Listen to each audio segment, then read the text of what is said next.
it does happen. You can get to those stages where you're designing something, and then it's almost like you realise that you've been sitting there for a couple of hours, and time's just flown by. You've been so ingrained in what you're doing.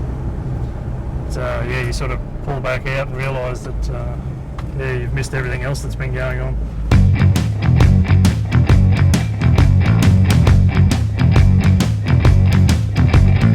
We've got a team of engineers who are assigned to new product development in-house, and every day we're working on new designs. So what we wanted to do was create a system that was reliable and strong. So by removing a flexible foot there, we've done the vehicle-specific fits. We don't need the ability to pivot that foot anymore. We've also used a bolt connection between the leg and the bar. It's basically a set and forget system is what we're aiming for. The way we would approach this is we generally 3D scan the vehicle, and then we start to create our fit foot. We also design the skirt for those, and that's what we end up with, is a vehicle-specific foot. From the early stages, when we've done potentially some concept sketching, we might want to 3D print some of those designs out.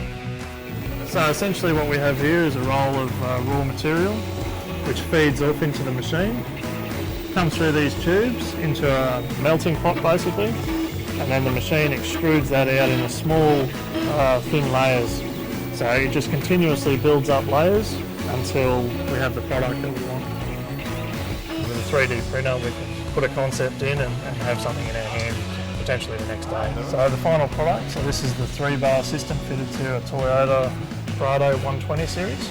Here we've got the vehicle-specific feet as well, so all 6 of these feet are actually different from each other and are made to fit in the position they are on that vehicle. I mean, I think that there's always a level of excitement when we release a new product, for sure. Especially this one, I would say, because it's a bar system for Yakima, and we haven't had one in Australia before. It's super exciting for us. We've never had that here. The ability to create something, to design and come up with all this really cool stuff, and to see it out on people's cars is just awesome.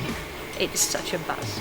Something else that's quite interesting from our point of view is the variety of projects we do. So we can do from a crossbar like this to a recovery tracks holder or a shovel holder. So it's always something new and different, and it keeps us interested. We brew this in the back ourselves. It's a secret lock and load recipe that only Brad and a couple of the other keepers have. We can't divulge, what's actually in the lock and load here. We can't. It's too secret.